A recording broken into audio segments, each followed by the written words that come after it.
going to say. So good morning, members, and welcome everybody to this joint concurrent meeting of the Economy and Education Committees. So I would need to advise everybody just at the outset for this short bit of housekeeping that the committee meeting is now in public session and will be recorded and broadcast throughout Parliament buildings and online. And for anybody who is joining in the public gallery, you're welcome to use mobile devices as long as they're in airplane mode and all devices are muted. You can connect to Assembly Wi-Fi and the password details for that are on the gallery rules, and it's not permitted to take photographs or record any part of the meeting. So we'll just, first of all, apologies, and to anybody tuning in, apologies for the delay in getting the meeting started. Hopefully that will be the only disruption for the remainder of the meeting. Item 1 on the agenda is apologies. So I have a couple of apologies. I have apologies from the Deputy Chair of the Education Committee, Pat Sheehan. I have apologies from Colin Crawford, and I have an apology for lateness from Danny Baker and Cathy Mason. I also have an apology from Kate Nicholl. Are members aware of any other apologies? No. Okay, that takes us to item 2. Do any members have any declarations of interest that they wish to make in relation to today's business? No. If anything should arise... just go straight to the evidence and not do that. Yeah, sure, no problem. In terms of declarations of interest, if anything should arise during the course of any evidence that members need to declare an interest, please do just indicate. Given the fact that we are a bit late, I'm going to skip Chairperson's business as there's nothing of any particular note that needs to be covered there. So we will move straight to item 4 on our agenda, which is the briefing, which is a joint briefing from officials from the Departments of Economy and Education who will be providing, they've provided some written evidence, but they were given their oral evidence today in relation to the cross-departmental delivery in relation to a range of issues including career support, the review of SEA regulation, 14 to 19 framework, post-19 SEN provision, and the legislation which is being prepared in relation to compulsory training and education up to age 18. So officials will be able to speak to all of those in more detail in a moment.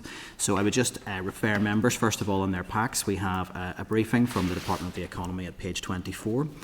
We also have at page 41 of your packs previous briefings from both the Education and Economy departments on careers provision.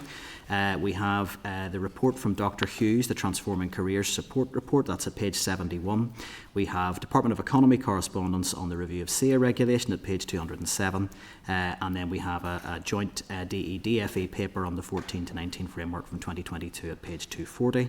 Previous correspondence from the Department of the Economy on post-19 SEN provision at page 267, and a compulsory education consultation document from the Department of Education at page 272, and you'll be glad to know last item, volume 1 of the Independent Review of Education at page 324. So I hope you've all had time to read all of that information and digest it. So I'll just begin by welcoming the officials that we have here with us today, and then we'll move into the oral evidence. So joining us today we have Moira Doherty, who is the Deputy Secretary of the Skills and Education Group within the Department of the Economy. We have Clement Athanasiou, the Director of Apprenticeships, Careers and Vocational Education at the Department for the Economy. Mark Lee, Director of Higher Education and Economy. And then on the education side we have Lindsay Farrell, Deputy Secretary for Education Policy and Children's Services. Karen McCulloch, Director of Qualifications, 14 to 19 Strategy and Statistics and Research. And finally Andrew Scott, Director of Curriculum and Youth within the Department of Education. So apologies for the very long-winded introductions there when we're doing everything in duplicate here, so it maybe takes a little bit longer. So I really at this stage I want to first of all thank representatives from both departments for agreeing to come to committee to provide evidence today in this concurrent sitting. And I'm going to really hand over to you at this stage. We've set out the issues that we're keen to hear about. So given that we have a joint briefing today, I'd ask for a briefing of up to 15 minutes in terms of any opening remarks you want to make, and then we'll move on to question and answer from members. We obviously do have a larger number of members in terms of timing the session, so we will aim to keep contributions succinct and brief, and if members can work with me on that to get to questions as quickly as possible rather than any long statements. And we'll aim for maybe around 7 minutes per member for each contribution, but obviously there's a degree of flexibility depending on the nature of the issue being explored. But at this stage I will hand over to yourselves. I'm not sure who's opening. So. Thank you. Good morning, and thank you for the opportunity to brief committee members this morning on behalf of the Minister on the collaborative work that we're taking forward on foot of the education and training framework for 14 to 19-year-olds. I'm Moira Doherty, and I'm the Deputy Secretary of the Skills and Education Group within the Department for the Economy, and I'm accompanied by my departmental colleagues of Clem Athanasiou, who's the Director of Apprenticeships, Careers and Vocational Education, and our Director of Higher Education, Mark Lee. I'm going to say a few words before handing over to my colleague Lindsay Farrell from the Department for Education, and we're planning to come in probably significantly under the 15 minutes because we're very conscious that there's a high degree of interest in the issues that we're here to talk about today, so we want to leave plenty of time for that discussion and questions. So both Ministers, Archibald and Given, have been really clear that strong collaboration between our departments is essential if we're to build an education and skills system that truly supports people throughout their learning and working lives. So the goal is to create clearer pathways, reduce fragmentation and respond more effectively to the needs of learners, communities and employers. And of course, this isn't always easy, so differing priorities, finite resources and organisational boundaries can all make joined-up working a challenge. However, we are committed to a common purpose of developing a more integrated, responsive approach to deliver lasting impact. And between our two departments, we support learners at every stage of their life and education journey. And the heart of it all is a fundamental ambition that learners would be equipped to thrive and fulfil their potential, to support better outcomes for their own lives, their communities and our economy. And we're all mindful of the practical challenges associated with working across organisational boundaries. However, last year, Ministers Murphy and Given tasked us with focusing on a small number of impactful priorities, beginning with careers and special educational needs, in order to develop a joined-up way of working. And having this mandate enabled our teams to deliver in these areas, testing shared approaches and developing deeper relationships to support more cohesive ways of working. And Ministers have now approved refreshed structures to build on these working practices, including through a cross-ministerial group. Our ambition is a more coherent skills and education ecosystem, one that recognises the strengths and focus areas of the departments and our delivery partners. The Ministers have been very clear that the 14 to 19 phase of education and training is crucial for all young people. Every young person should be enabled to fulfil their potential and be supported to develop the knowledge, skills and attributes needed for adult life. This includes preparation for work to which they are well suited, development of positive attitudes to continuing learning and active participation within the economy and their community. And we know that these are issues of really strong interest for committee members, and we welcome the opportunity for this discussion this morning. We look forward to highlighting this morning just some of the work that has been done to date to improve the quality and accessibility of our education and skills provision. And we hope that you found our written briefing a helpful introduction, and we welcome the questions on the approach to the various cross-cutting issues that we've highlighted there. And I would now like to hand you over to my colleague Lindsay from the Department for Education. Thank you. Good morning, everyone. We really appreciate this opportunity to brief you this morning on the important issues that you have asked to consider today.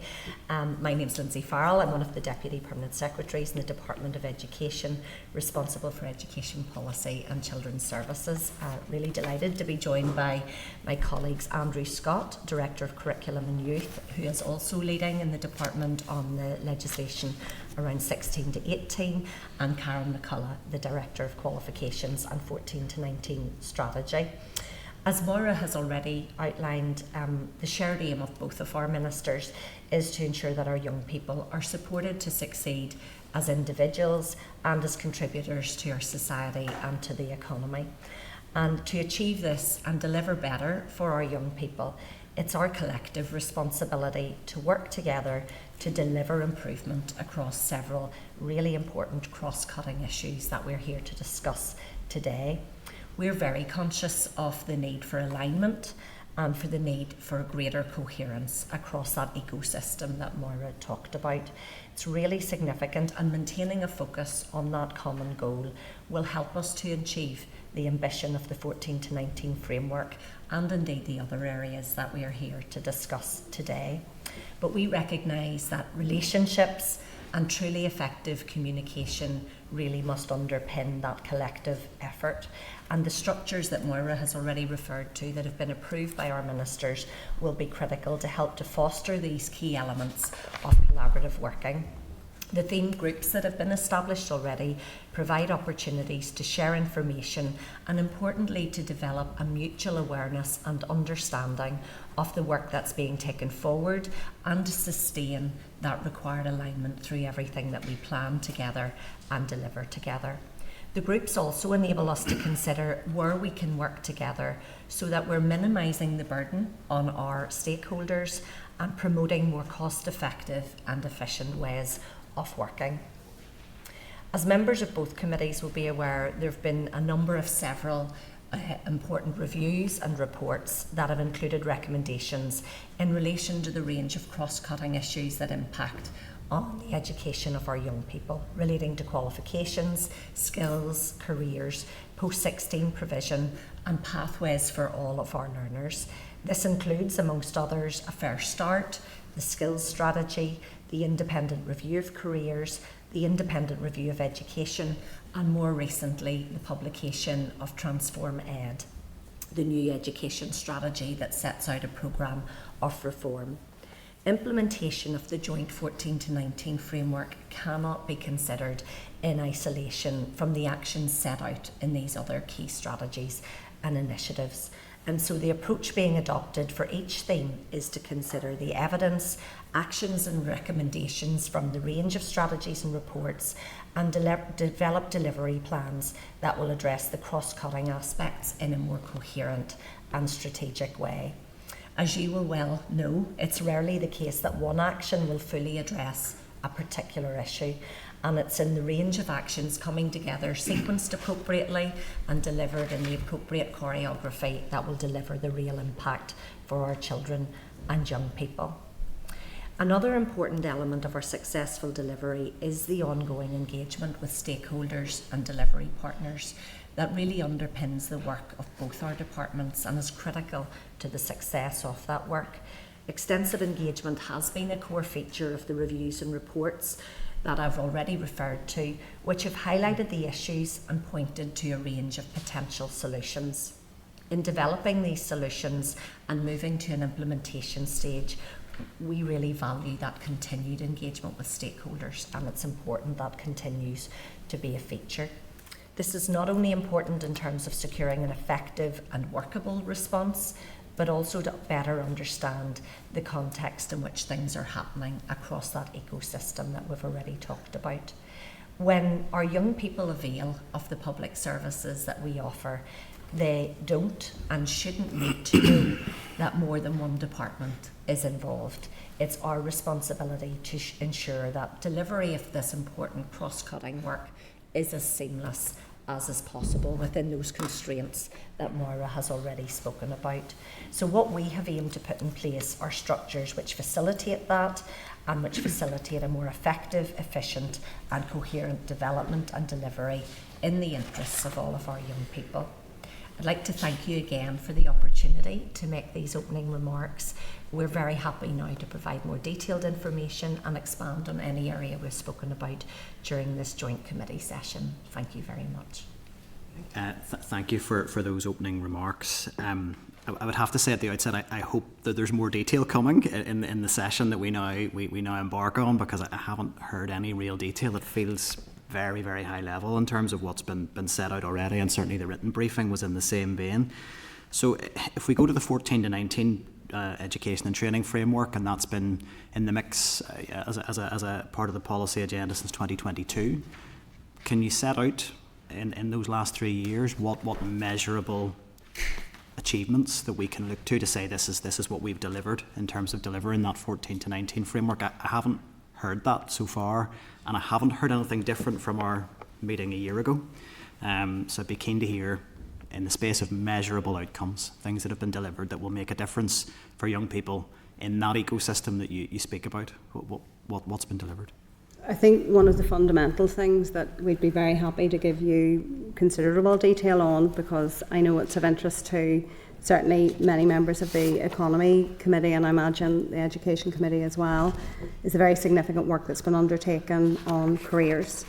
So in particular, and Clem, we were, as recently as Monday, we had an event in Mid-Ulster, and we were joined by colleagues from education as well as a range of other stakeholders looking at the careers portal. So that is one very, very significant IT project. That's been in the mix since 2013. So we're very happy to provide you. That's my understanding. Yes, we can give you the detail on where we are on that today and where that project has got to, and that is part of this much wider piece of work that's been undertaken over the last year, a joint piece of work on careers to produce a careers action plan that will look at, in particular, addressing the issues that many members of these committees have raised previously about access to professional and very tailored advice for young people that not only meets their needs for today, but also opens up to them. So from 2022, what difference will a young person in that 14 to 19 bracket now be experiencing in terms of the careers advice they receive? What's changed? What's measurably changed? Yeah, I mean, I think it's important we think about this in the broader round, and that the careers work we do is also about maintaining the services that we provide and enhancing that bit by bit as we go, alongside trying to set out longer term direction. So as we set out in our briefing, careers is growing importance. Things are becoming more complex, the economy is changing more rapidly, and I suppose one of the standard solutions you might think about is, well, we need to enhance the amount of services we provide, and unfortunately in the current budget context we have, that's not a possibility. So that's why we're turning to what we do have, and that's a strong commitment to collaborate through 14 to 19, and also the technological changes. So that takes us into the careers action plan and also the portal. So I'll maybe go through our work initially. I suppose my question is, since 2022, what has changed in terms of the delivery of careers advice to young people in the system now? As I say, I think when we look at delivery, I've got the same amount of resources to deliver the careers resource service as I do to change things. So things are happening on an iterative basis. So in terms of delivery, in terms of the year 12 cohort, this year alone there's been 21,000 people have been supported. 8,000 of those have had a disability. There's been over 2,000 transition plan meetings, over 300 clients with an in-care background, lots of employer visits. There's been deepening collaboration with the All Age Service, with communities and labour market partnerships with representation. In terms of the actual adjustments that have been happening recently, we've agreed new quality standards with the wider providers within the careers ecosystem that we talked about. We stood up a new trainee careers advisor pilot to ensure we've got the skills that we need. We strengthened links with some of our institutional partners, such as the Careers Development Institution, the Institution of Careers Counsellors in Ireland, NISCA. We've launched a Value in Careers campaign. We've had a significant amount of formal discovery work undertaken as part of the Careers Portal. Next month, we're hosting a roadshow in Sperrin School, where we're bringing together all the local careers partners to work out how we can support the different providers of careers. There's new test and learn pilots currently being established. We published international research on 17 different comparator countries. So that's just the past year, alongside the tens of thousands of people that have been supported. And I get that we want to see progress happening faster, more rapidly, but there is a careful balancing act between stepping up a major digital transformation project, taking forward an action plan, thinking about the improvements to the services all in the round. Other members may pick up careers. There were a Okay. couple of other things I wanted to just in that wider 14 to 19 piece. I mean, I'm I'm not hearing real clarity around what has changed for a young person in the system now. There's a number of things in the mix in the 14 to 19 framework. So, I mean, has there been a review of the entitlement framework completed? Has that been done? That's underway, yes. It's underway. So Not we've been looking at the information, and the aim of that is to look at, has the intent of the entitlement framework been achieved? So we have been looking at the data that we have, seeing how that has changed over time, what the trends are. ETI have also been helping us scoping out what they can provide in terms of that as well. But a really important piece of work that's going to feed into that is a curriculum review. These things are all interrelated, and some, as Lindsay mentioned, the sequence. Just to sort of to check, in 2022, that entitlement framework review is not complete. Has there been a review or even an establishment of a sixth form policy? Has that been developed as yet? Again, that piece of work was started. We had done quite a lot of work on reviewing at the current position here, looking at examples of good practice in other areas. So just to be, has that no, been because done? then we had to pause that work because the priority was around the careers. And as Clement said, we're working to try and keep ongoing delivery and then trying to do reform and review at the same time. But the priority was the careers, and that's what the Minister's asked us to focus on. I do understand that tension, and we hear this in education all the time around special educational needs, that need to reform a really broken system but make sure that statutory responsibilities are still delivered on. We understand that tension. I think it is just the sense of how long these conversations have been running, I think, is the concern. Could I ask whether or not there's been any sort of review done around a policy statement being developed around the role of post-16 education in terms of the relationship between school and further education? Has that been finalised? No. And again, I mean, the piece of work on the 16 to 18 is going to be critical in that. I mean, I think there is a good thing now in terms of timing, because we have this piece of work to do on sixth form, as we can move towards that.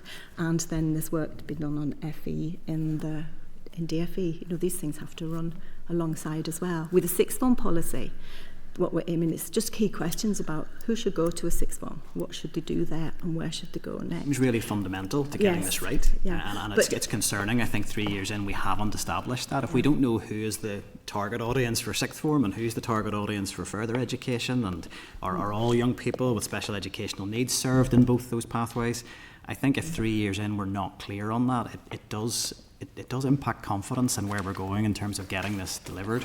And we have to get it right as well. So I'm going around at the moment meeting with all of the area learning communities, the principals in there, to talk about these were the issues that were raised. Have we properly understood what the issue is? Here are some potential ways forward.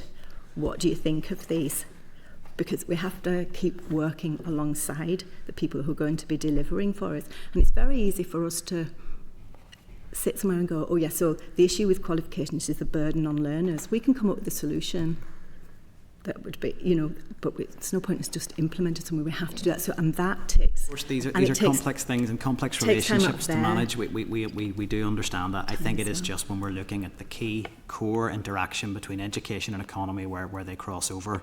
And it's hard to pin down delivery, and I think that's going to be a concern to anybody observing today. If I could come in, if you come in, yes, that's fine. Because I wanted to take it on maybe to the legislative proposals because they link into this. But if you want to comment, I think that point about alignment certainly across the education landscape's a really fundamental one. I'm not sure if anyone was at the Transform Ed conference last week. The point was consistently made by those international experts in the room that if we're going to achieve real impact for our children and young people, the need for alignment across that system and across those key strategic policy areas is critical. So the point around the curriculum reform piece, being aligned to then assessment arrangements going forward, being aligned to qualifications and the qualifications reform agenda, these things need to move in parallel and together. So it might appear on the surface, if you're using a tick box, it does. In terms of what has happened. But this is really critical that these things are moving together. So to move ahead around a sixth form policy, to move ahead around the qualifications landscape in anticipation of a curriculum review, it isn't necessarily the way we need to go. But on the careers piece, I'm very conscious that our DFE colleagues were questioned around the careers service, but careers education and the role of careers teachers within the school is a really critical one, and there has been some important work done done in that regard with NISCA, for example. Yes. Karen, if you want to come in around that point. Other members may want to pick up on careers. I just wanted to just take it to the next sort of issue that relates to it, and then I'll close my question because I'm conscious other members want to come in and we've lots to get through. We've got this proposal legislatively in relation to mandating training or education up to the age of 18, aligned with the independent review recommendations. Are we at risk of putting the cart before the horse here?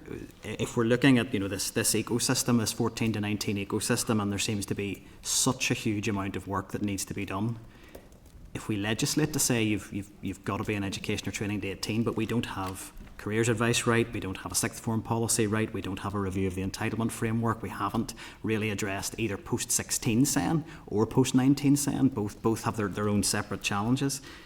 Is there a risk that we'll legislate for something that's purely aspirational? Because for the young person in the system, what it says in a legislation the piece of legislation they must do is irrelevant if they don't have the right pathways and the right advice and the right framework for progression. So I would just like to hear your views on that, and then I will open up for other members. Yes, Chair, that's certainly an issue that we're conscious of. If we were to progress legislation and enact it, but do nothing else, then that would be a risk. But I don't believe it is something, that's not how we intend to pursue this. There's a difference between enacting the legislation and commencing it. In England, it took a number of years between the legislation being enacted and the provisions around mandatory education or training until the age of 18 taking effect. I expect we will have a similar approach in Northern Ireland, and in that intervening period we will take time to make sure that the pathways are in place and they are suitable for all of our learners. I know the aspiration is to legislate in this mandate. I mean, if Yes. we're here in a year's time with a similar update as we have today, but will that legislation accomplish anything? We would have the legislation provisions in place. We would commence those when we are when we have everything in place to make sure that works effectively. Do you think that might be? I expect it will be 5+ years. We're really on a incredibly long-term piece of work here. This work that started in 2022, we're now saying 2030 before really any of this would take effect. Is that what we're saying? Where you would actually feel where we need to be? So 8 years after the entitlement framework. If we can do it sooner than that, we will do it agenda. sooner than that. The challenge is making sure that the pathways are there. The alternative to that would be a fairly superficial provision where we have the legislation in place, but we haven't actually changed anything for our learners. If we don't get the pathways right, if we don't have the support in place, then I think that would be the wrong thing to do, Chair. Chair, if I may as well, there is an existing youth guarantee, so all young people are guaranteed a place, and I appreciate this shifts some of the dynamics here. There's been a lot of work done recently to try and enhance the vocational pathway and simplify that, and there's been good progress made there. You can see the growth in other pathways like apprenticeships significantly over the last 4 or 5 years. So if you compare apprenticeships now to pre-COVID, there's around a 40% increase in participation. So I just want to challenge, I suppose, the sense that the pathways are broken and the careers advice isn't in place.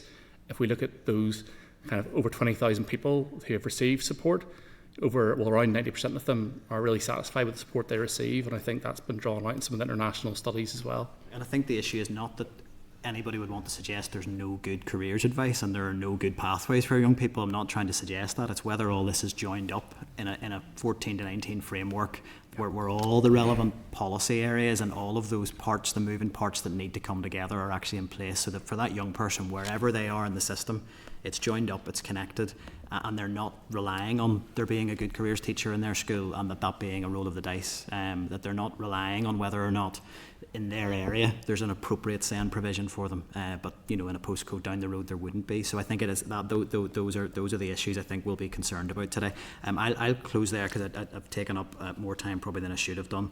I'm going to bring in the chair of the Economy Committee, Philip, and then other members have indicated. If you could just continue to indicate through the clerk if you are looking to come in. Philip. Thank you, Chair, and can I welcome colleagues here today? And I do preface my remarks with each and every one of you are dedicated public servants, and I know you're trying your best, but from my perspective we're in a wholly unacceptable situation.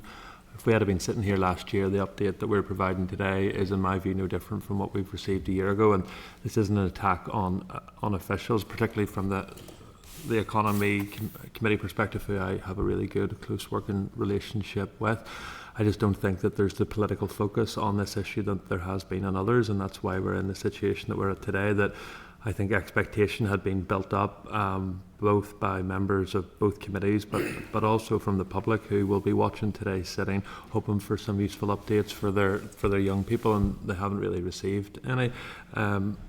In your opening statement, Maura, you rightly said that the departments had agreed a small number of projects that they would take forward together. So I worry what would happen if there had been a large number of projects if we haven't achieved progress on these small ones. So in terms of the statement that the Minister is going to make in relation to post-19 SEN in June, what do we anticipate that that's going to say? So first of all, I appreciate that these are challenging issues to talk about. They're really important to our ministers, really important to all of us. And I think the point about the small number was, and you know, if I may, and Lindsay may have a view, when that framework was produced in 2022 and it had 34 actions, those actions, there was no resourcing plan that went alongside that. And those actions were, some of them were business as usual, some of them were really significant transformation. So one of the things that Lindsay and I did when we started to work together was to look to say, we know that this way of working is not making the progress that we would like to see. So therefore we triggered a review to look into actually how could we do this better. And when Ministers Murphy, as it was then, and Given, was one of their very, very early meetings, was they said, clearly the progress, this way of working isn't working, we want you to focus in. So that's the backdrop to that, and we would completely accept that the way that things were operating was not going to drive progress. And we believe that the refresh that we've put in place, whereby ministers will agree a joint work plan and there will be a ministerial group with senior officials then tasked with taking those things forward, we think that way of working is going to be much more effective.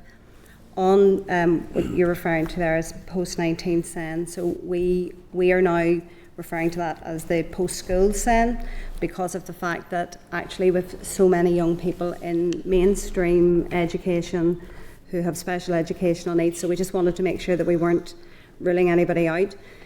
So we've been doing a project on post-school SEN.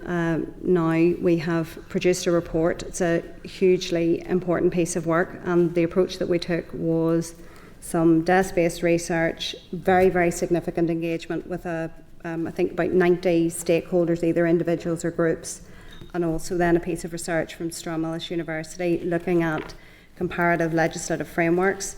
So that report has been presented to the Minister quite recently, and she is intending to make a statement soon. So I obviously couldn't prejudge what's going to be in the Minister's statement, but I can certainly share with you some of the things that came up through that work, and I don't think it'll be of any surprise to members. The issues that people were raising were around, in particular, consistency of approach, opportunities for their young people that were appropriate for the young person, but also I think that point about choice that came up time and time again, that young people would have choice, and that the young people who are statemented, those with special educational needs, would have equity in terms of the things that were open to them. And for those young people, there will be a range of different opportunities that are in line with their aspirations and what it is that they would like to do. And what we were hearing from all stakeholders, but particularly from parents and carers, was this sense that they were having to search out for themselves for those opportunities, and that in particular, not only that the opportunities weren't there, but that those transitions need to be improved. So the Minister obviously sees this as a really significant priority, and I think it's something that's shared, because obviously this piece of work that's been ongoing in education as well. So when the Minister comes to make her statement, she will be summarising obviously what we have learned through this project, but also then pointing to the improvements that need to be made, both within those elements of the system that economy is responsible for, And then I imagine that there will be a conversation that needs to happen across the executive, because not only are these issues that have responsibility and resonance within the Department for Education, but also really importantly within Department for Communities and Department for Health as well. Okay. And given its importance to the Minister, how much then for the outworkings of this report and required recommendations has the Minister allocated in her departmental budget for this year? There hasn't been an allocation as of yet for this year. We haven't worked that through. So you're telling us that the Minister has it a priority, but she hasn't allocated a single penny to it. In terms of legislative, I think just to respond, I think the official was looking to come back. I just want to make sure that I'm being clear on this. So we have a small dedicated team to do this review work, and then when we're at the point of the Minister having considered and accepted those recommendations, that's when we would be working to ensure there would be a budget allocation associated. in this financial year. I would need to come back on the detail on that. And then, is there any legislative recommendations in the report in terms of primary legislation that would be required? The Minister's considering the report, and when she's considered it and concluded, we'll be able to share that detail. Okay, but all I was asking was in the report that has been produced to the Minister, and I assume paid for by the department, given that Stranmillis University were involved in it. Are there any recommendations in that say that the Minister needs to bring forward legislation? The report sets out a range of options that the Minister will now be considering. Including legislation? There are options that include administrative and legislative. Okay, thank you. Chair. I will bring in the first indication that I have here, which is Sinead, who's online. Everything okay with you? Thank you, Chair. That's great. Thank you for all of the opening statements. I suppose I too share the frustrations that have been expressed by both chairs, and I do welcome the expressed ambition of more coherent and shared working between the two departments. But I'm really concerned about just how that manifests itself, particularly around careers advice, careers guidance and careers planning, and I don't really see how we have progressed. We know the problems, we have done many inquiries, and yet we're not moving forward in a more coherent way. So can I ask, has any consideration been given by the ministers to bring careers support into one department and one delivery mechanism within that department? In terms of our draft proposals, it's certainly something that we've not recommended. It's not been part of that scope. We're focusing on the existing approved direction set out in 14 to 19, where there'll be better collaboration at every level. I think as has been set out in some of the introductory statements, there's agreement now at a ministerial level to have a joint ministerial group to oversee this. Then we have our official joint working. We then work jointly with our stakeholders. I think the way to tackle that is to ensure that at every level that we're cohesive and coherent. I mean, it's really tough to put careers in general into one place, because careers by its very nature is really diffuse throughout many institutions, settings, places, relationships. So in terms of the draft action plan that we have in place, it's very much focusing on recognising that reality, trying to consider how we can provide that singular picture of where all the different parts are, what they do, and thinking through how we can support that and support capacity in different parts of the system so that everybody's more enabled and more equipped and we're all pointing in the same direction. The other element of that, of course, is the careers portal, and ensuring that there's a really strong digital spine to back all of that up and to ensure that everybody knows how to access the support that they need, and that'll be through a range of mechanisms. Just on that portal, are you working with AI? Are you developing that portal abreast with what is happening in the digital world? Yeah, I mean, the digital world and the AI, we're just reflecting on this actually at a cross-sector stakeholder engagement event on Monday. It's moving so quickly. So where AI is at today is very different from where AI is at yesterday. So what we're trying to ensure is that this singular platform we built has got interoperability and agility built into it, so can adjust with the changes. One of the most pragmatic things that we can do around AI is ensure that our data is right. And I'm certainly not a data person, but I appreciate that we need to make sure that all of our data is structured for the portal. But that also will provide ancillary benefits in that that will allow other AI platforms to really use the information that we have and actually help others who are in the career system as well better use that information. We were discussing some of the potential of AI even in how we support users working through that portal. So they may be looking into initially, say, inspiration and understanding what opportunities are available, and the AI may then guide them. Oh, have you thought about this program or this opportunity to get work experience? So there's lots of possibilities.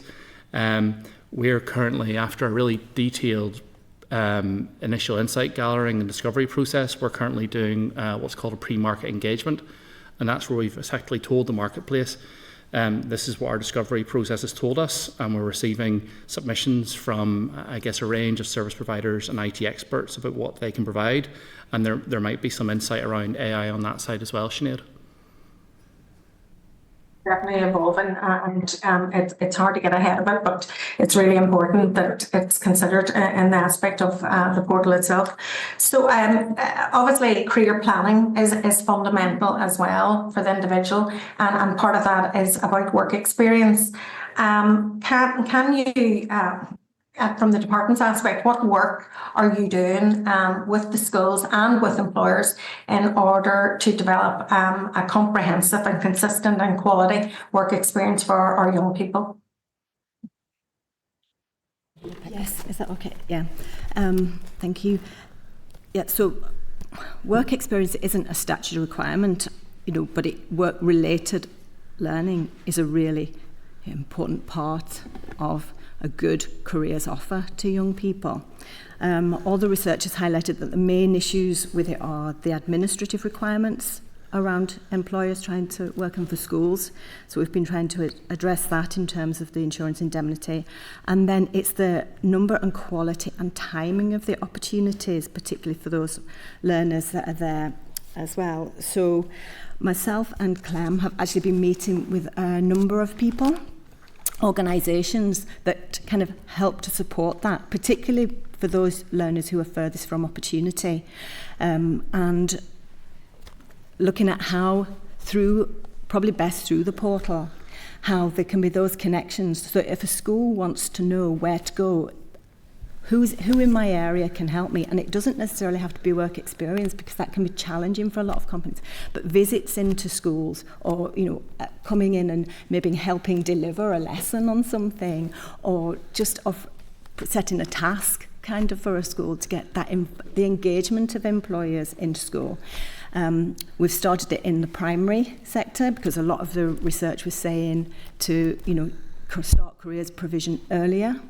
And you may be aware of the Primary Futures piece of work that's been going on. We managed to there was pilots, very successful pilots run with a couple of primary schools. Then we got money from the Fair Start to extend that through the Drawing Your Future. And now hopefully we're looking for additional funding to extend it even further across other schools as well. So we started in the primary. As I say, in the post-primary, we just looking at, as I say, looking with Clem at those opportunities for how we can work with them. And this pre-market engagement phase is really important, because it allows the people to say what's available. The biggest challenge, when we ask young people what they want, there's a list of things. It's those opportunities to get work-related experience. It's when you ask teachers, they want greater connections, the careers teachers and leaders, they want greater connections with employers. And there are some excellent examples of where that happens, at a local level and through the labour market partnerships and everything. Our issue is the lack of consistency and the challenge that there can be for some very small providers to do that.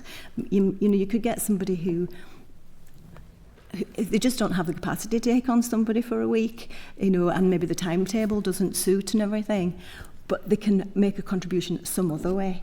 They might be willing to get just running short of time on this Sorry. inquiry, if we could bring that to a close. So, Karen, I think on the discovery process, to close, Sinead, that was definitely something that came out as a key requirement from stakeholders. So we have work experience built into all of our vocational programmes, and I think the next challenge is to use those contacts and links with employers, and have this be a clear product in the next stage and one of those phase 1 deliverables as well.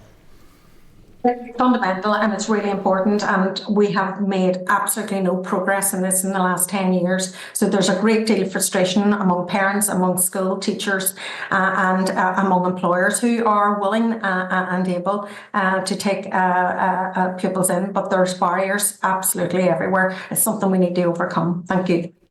You, Sinead.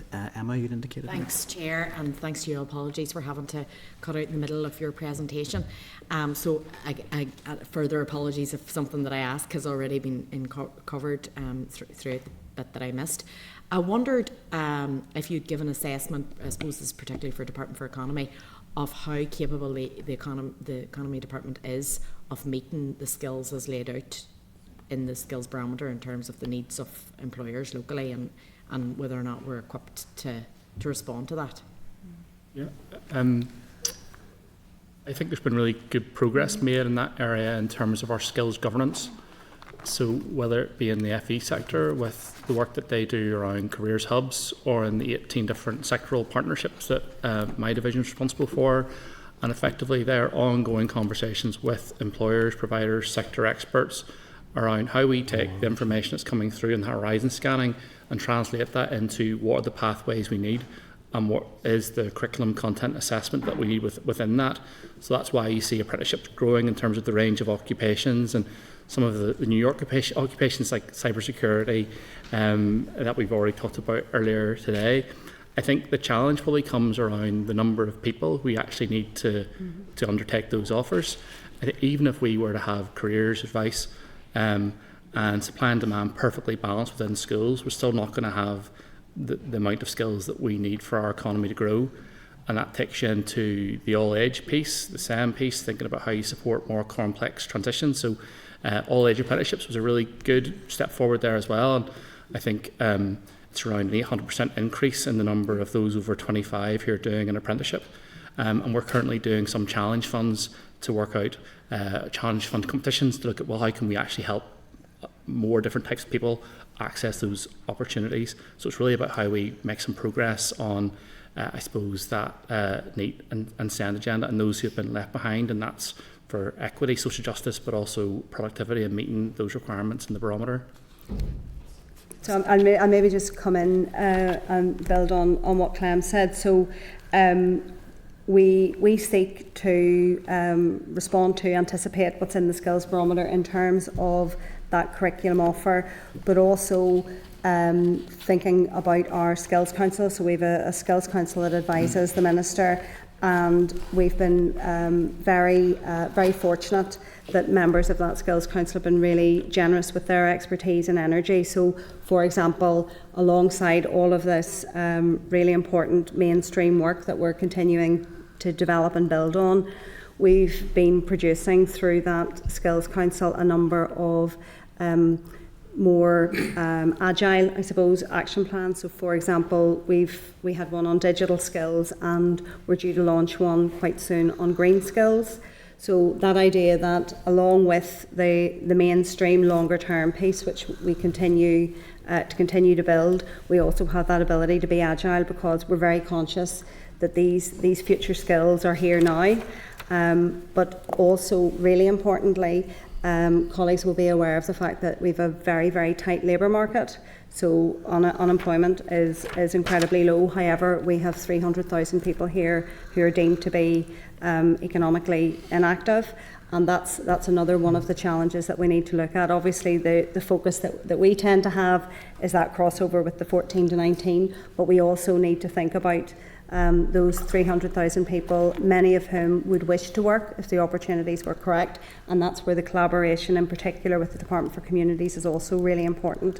So we need to look right across the whole vista, not only of our provision within the department and our delivery partners, but actually all of the executive departments where there's a really important overlap. Yeah, so you've sort of brought me on to what my next question was about, which is really, I suppose, more focused to Department for Education. So if we look at the situation at the minute, is there enough incentive for schools to be directing children based on their ability, interest, future career aspirations into places in our, our further education colleges, as opposed to staying in courses at GCSE and A-level that perhaps aren't actually going to benefit them long term.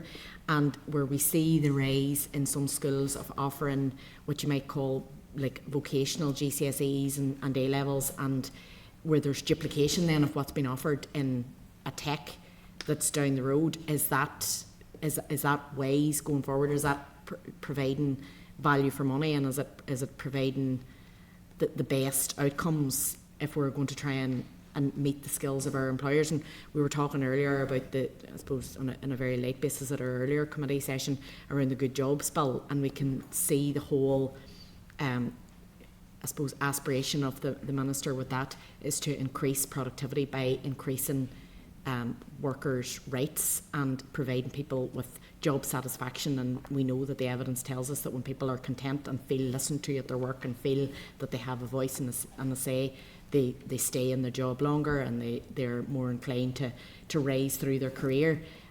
So taking that all on board, do we think there's enough tie-in between the two departments and ensuring that they're complementing each other? Pick up on a few of the points there.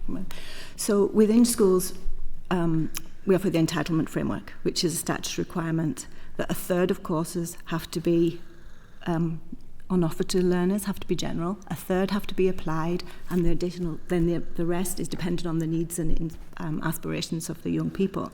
So there are a large number of those applied and vocational courses that are available on the list. It's called the NEEF-QUAN file. It's the approved qualifications that are approved for teaching for school children. Those aren't all delivered in a school. So a young person might be registered in a school, but they might be doing even part of it in, the courses in an FE college. And they can do that from 14 because there are some pathways there to do that. And that's been really important to know, because there are lots of reasons, lots of factors that impact on that decision of where to go when you finish at school and where you're going next, whether you go into a FE college or something. That's why those connections early on are really important. There are some challenges with that, and but there are factors that influence. So that can be, it might just be about the accessibility of the FE college to the school, and whether those courses can be there. We're just running short of time in this inquiry, so if there's any other of Emma's points you want to pick up to cover before we close. Yeah, and then the issue about the duplication and whether things are being taught in the right place. There are a number of processes in place to make sure that learners are receiving the learning in the right place. There are some that have... Is that considered then in terms of the business case for providing that, vocational opportunity in the school, whether that's going to displace an FE college down the road? Yeah, well, as I say, there are several things in place. So that includes the awarding organisations that offer qualifications set out the requirements that are required for a centre to offer that. So that's the first check. Somebody will decide, the awarding organisation will decide, is that the appropriate place? Do you have the capacity and resources to deliver this qualification? Then it has to be, they have to be approved on the NEEF-QUAN file. And then there's a third process for large size qualifications, because the policy within schools is that we keep a broadly based and balanced curriculum. And there are some very large size qualifications that have the potential to narrow that. So there is a process where if a school wants to offer that in a school setting, they have to do and provide evidence of the due diligence that's been done to make sure, is that the right place that should be offered? Could they be going to an FE college? Has there been a discussion with the parents about it? We are definitely out of time on this, and because I know, Lindsay, you wanted to comment quickly, and then I'll have to draw this one down. And just building on what Karen said and picking up your point about the incentive for schools, I think the important contextual piece around this are the financial pressures in education. when you look at the trajectory of funding to support delivery of the entitlement framework over recent years, we have seen that steady and actually starkly declining. So whilst I'm not saying you need finance to incentivise collaboration between a school and a local FE college, there are some practical logistics that require finance, as in transport, particularly in those rural areas, to actually logistically get children or young people to the local FE college. And funding is a very critical factor in that regard. So schools will be making those judgments within the context of the budgets available to them. And we have seen that steady decline in terms of the funding to support that collaboration, which is a critical factor that we need to consider moving forward in terms of the review of the implementation of the entitlement framework. Other members may pick these points up, but in terms of time, I'll need to move on to the next member. So, David, you'd indicated. I might have missed it, but when will the three-year careers advice or action plan be published? So it's currently with both ministers for consideration, and it probably, whilst it's got a lot of actions in it, are already underway. Such as the collaboration with schools in local areas. Just looking at just looking at it. I understand. Well, what's so in it. so the draft's currently with both sets of ministers. But the point I was going to make is that it probably goes beyond 3 years as well. It's there's a lot within 3 years, but beyond. Well, I have 7 minutes, so I asked a really simple question. I just want a simple answer. I just want a date, and that's fine. I want to take on from Emma. Just take up from Emma on duplication. And you talked about finance. So what is the root cause of duplication and competition actually across the provision? Well, I mean, I think the critical factor is we have 2 different funding models here across the 2 systems. So in education, schools are funded per pupil, and there's a different funding model, obviously, in the Department for the Economy in support of the FE colleges. But these are the factors that we need to consider in that review of the implementation of the entitlement framework that Karen talked about, because the whole intent behind that was that there would be that collaboration at a local level between schools and FE colleges. And I think we all have to be realistic. Just, Karen alluded to the complex range of factors that impact on these things happening on a local level. Often it can be parental choice. We know, and it's recognised in the 14 to 19 framework, that there continues to be issues in terms of the parity of esteem between education, those more so the issue is finance, the issue is the funding between schools and FE. I think it's one of the issues. Can I add a little? As I say, I'm meeting out with principals in the ALCs at the moment and talking exactly about this and why this is happening. So funding is really important because of the cost of putting learners into FE, the cost and as I say, the reduction in the amount that we don't pay for it, we contribute to the cost of collaboration. So that's just a funding issue. But there are some issues, for example, and can I just preface this by saying we've also come across some excellent working relationships between FE and schools. As it always is, the issue is the variability. On occasion, some FE courses they will run if you have a minimum number of learners. But if you're a school who wants 6 learners to go there, but they're saying we'll only run it if you send 10, but this is going to be the charge for it, we have to address that issue. Back to funding again. But there's also the range of courses on offer, whether there are spaces left on those courses that are available. I know all the issues. And the outcomes achieved by learners. I appreciate the answers, right? This is frustrating, and the reason it's frustrating is there's a report 25 years ago that identifies all this, and nothing has happened. Nothing has happened. And I can list you loads of examples. I can tell you stories about loads of stuff. But what I'm fundamentally getting at, the root cause of this is money. That's the answer. Or you're telling me the answer. What's the duplication between the 2 departments then on the same issue? So if I could just pick up a little bit, as Lindsay was saying, yes, there's issues with the fact that we have 2 different systems and 2 different funding models, but also outside of the departments there are issues with perception and culture about, and this, the difference between some parents who are very, very keen for their young person to go through an academic route and the attractiveness or otherwise of FE, and that's something that we're working on, because our FE provision is vocational, technical, professional, and is very, very geared towards It's very geared towards jobs. It's very geared towards a qualification that will take you into a vocational pathway. So there is a cultural piece as well as the financial piece, and I think that is important.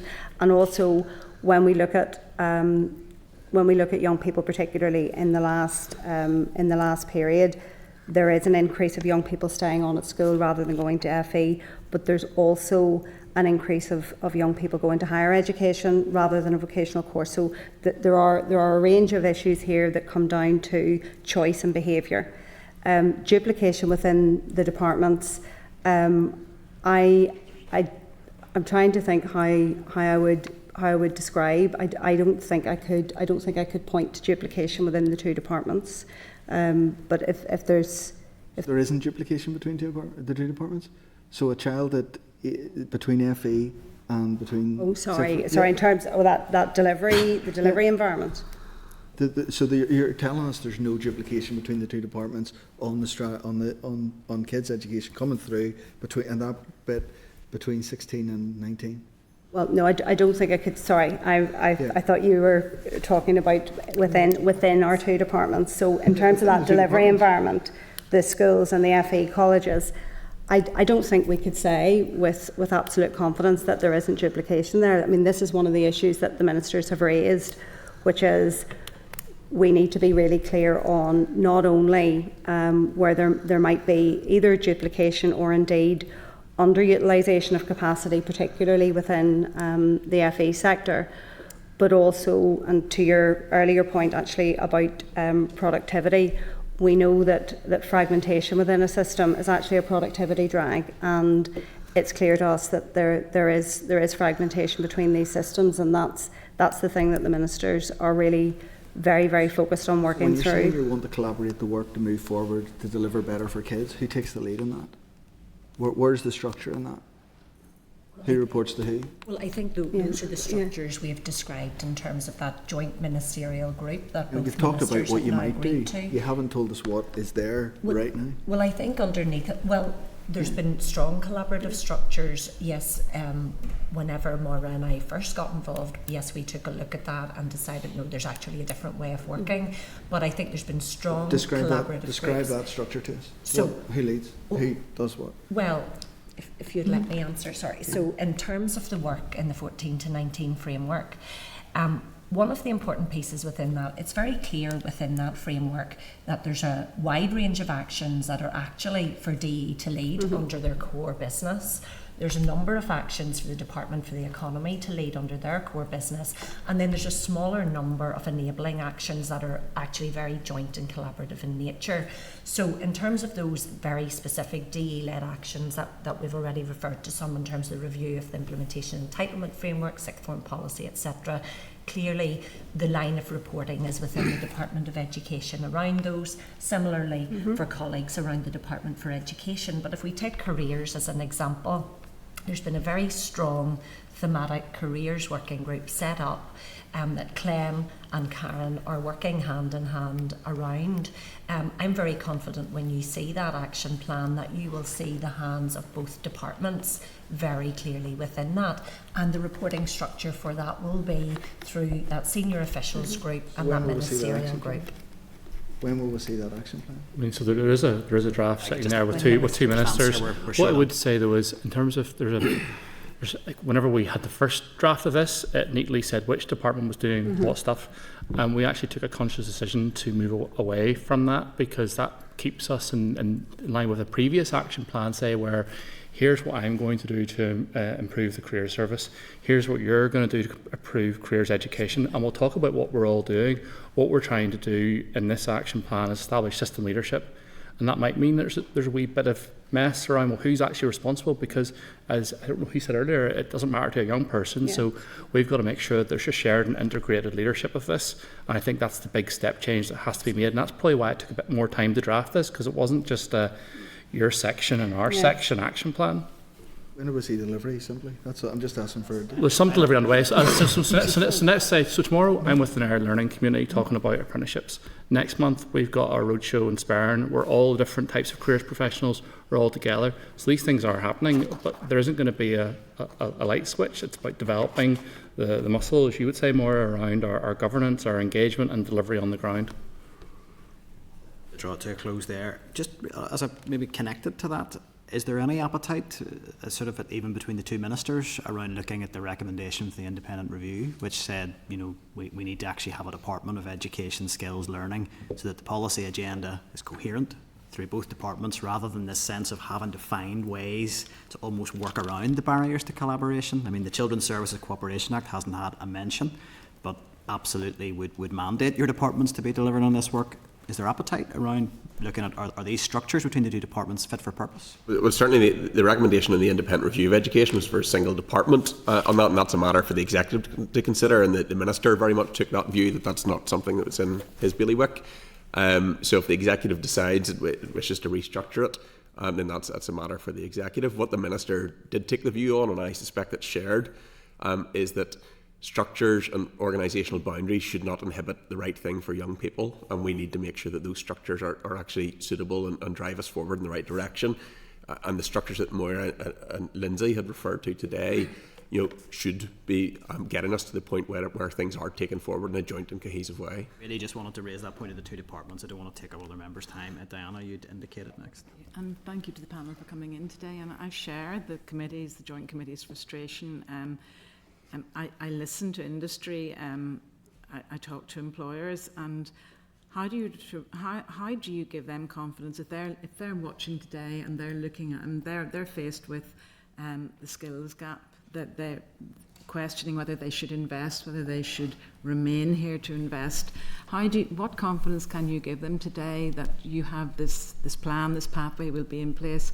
You mentioned 5 years, that it's all in place, but for an employer they can't afford to wait 5 years. How do you respond to that? Can I check, just Chair, on the question that's specifically around the 16 to 18 legislation? For their investments going forward, their growth plans going forward, that there is the pipeline of skills coming through. Well, I can certainly pick that up from an education perspective.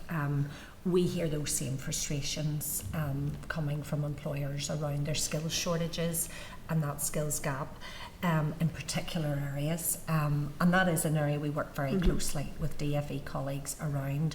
But I think for those employers and industry, they will have seen over recent years a much closer engagement with the Department of Education in that conversation than they may have had previously. I think if we're all honest here, previous conversations around skills and employers have largely sat with the Department for the Economy, when we all know the pipeline for those skills starts in schools. So just to give you an example around the curriculum review that was recently established, employers and industry have had a very clear voice into that process, to Lucy Crean, who's been taking forward that work, making those arguments very clearly around skills, around the gaps and around the shortages.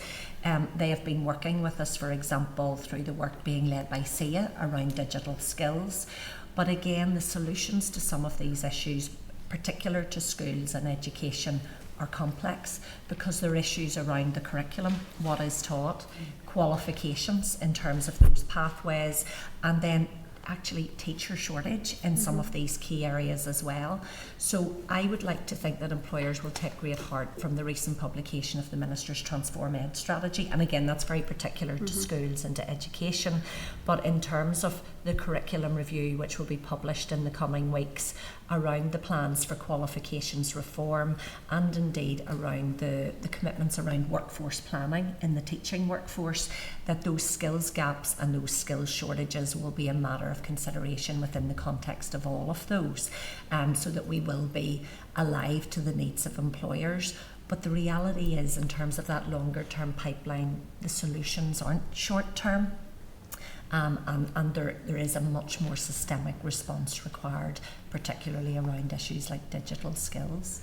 But that's particular from a DE perspective. And I could maybe add to that. So one of the things that's been really beneficial for us as part of this joint working is that Lindsay sits on the Skills Council, and that has been really significant, not only in terms of Lindsay sharing her expertise and being able to add to the discussion, but I think even symbolically the Department for Education has a place at that table. And then we now have an education subgroup of the Skills Council. So we're within our bailiwick, clearly we're hand in glove with employers and industry and all of the sectors within Northern Ireland, particularly through the sectoral partnerships that work with us on our vocational pathways. But I think at that strategic level as well, the fact that we now have that very, very clear joint working and education having a seat at that table, I think is really important, and we need just to continue to build on that. And just to augment that briefly, Chair, the comment around the 5 years or the 5-year time frame around was specific to the legislation around what we refer to as 16 to 18, so mandating or requiring remaining in education training in some shape or form until the age of 18. That 5-year time frame, if we can bring that forward, that would be great. It's really 2 years we're looking at to progress the legislation through, and then a period of time to develop the arrangements and embed those in place across not just schools, the wider education system, including FE, but also working with our employers to consider the impact on them and the arrangements that they need to have in place as well. And again, that is not just a commitment to our young people in terms of investment in our young people, but it's also about then investing in our economy as well and developing the skills through the further investment in our young people. Padraig, you'd indicated next. Yeah, thanks, Chair. Just checking you can hear me okay, yeah? Yes, audio's grand, yeah. Okay. Look, thanks very much for the responses, and I suppose you've engaged in quite a number of topics. So for me, really, I just want to touch on, obviously, you'll be aware that we passed an Assembly motion recently on the per pupil funding model, which we recognised as a key barrier to students moving in the FE, because schools are, I suppose, compelled then to try and retain students to avoid a drop in their funding and a drop in their resources. So could we get an update from the Department of Education primarily around what has happened since that motion? What are the plans around that, and how can you ensure that this action, which is a key enabler for everything else, I think, around careers, can be driven forward? Thanks. I think, Padraig, we have to look at the underpinning reasons that things happen if we're going to address it. So, as you say, the per funding pupil model, sustainable schools policy have been put forward as reasons for sixth forms hanging on to learners. But as I said, the pattern that exists at the moment has been pretty consistent for many years. So at that stage, at end of year 12, we get around 64% of learners decide to stay in school. And at that point, and what can happen is the absolute numbers can change because of just changing demographics. And that's what we've seen recently. At the moment, we're seeing more higher numbers will be going to FE because there's a larger population of young people that age, but the proportion stays pretty consistent over time. And when you look at that, and as I say, there is also that issue that it might not be that they're not going to FE, they might be doing it in collaboration they might be enrolled in a school because they want to do more than the offer that's in the FE. They want to take 3 subjects, one of which might be offered in FE. So they might be still going to FE and experiencing that, but not enrolled there, because of they're enrolled in school. But it's the factors that impact on that, and we've already touched on the accessibility of settings for young people, if they're near to somewhere or not, and how can we support them to do that. The parental and pupil preference as to where they want to go. It's like, how do we get lots of information to them about what's on offer? And so that's why it's really important that the careers advisors who offer that impartial and independent advice go into schools and make sure they're aware. We know that the FE colleges do come into the schools and they show to show what's available. We've also increased the amount of information that's going into school. You know, thanks to the Careers Occupational Information Unit, more information is going, and they have some excellent information and bulletins about what's available, what you need to make, you know, progress, what your progression pathway might look like. So that's actually being put in place, you know, so there's greater information sharing. I suppose just from my end, I appreciate all that and totally take that on board, but it's just specifically around the per pupil funding model to see what review the department are going to do on that, and appreciate all that. I'm going to come back to the careers just in my next question as well, just around that, but it's specifically just on the per pupil funding model. What are the department doing to review that, to change that, to look at that? Patrick, there's a lot of internal discussions within the department at the minute in the context of the overall reform agenda that the Minister recently produced in terms of Transform Ed. So we would need to come back to the committee at a future date when thinking's more advanced around that. Okay. Okay, I'll maybe jump onto the career stuff and come back to that as well. And look, I appreciate the two answers on it. It's just obviously because there was support across the Assembly, it's something that people recognise as a barrier, and we've heard as a barrier from schools, from FE colleges, from pupils. So it would be really welcome update on that. In terms of the career service, then providing information and opportunities across Ireland. What information currently exists on that about All Ireland opportunities? And I suppose then to further that, what support is given to students who wish to study in the South or vice versa to support them on that journey?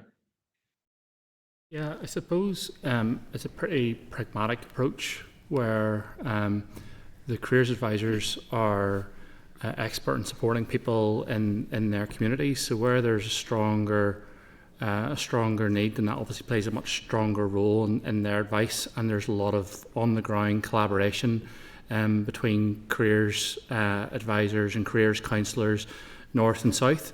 There's also deepening strategic collaboration with the Institute of Careers Counsellors as well. So I certainly think within the action plan, we referenced the need to ensure that all learners are aware of the full range of opportunities, and that involves understanding how their pathways, their qualifications are portable across a number of different jurisdictions.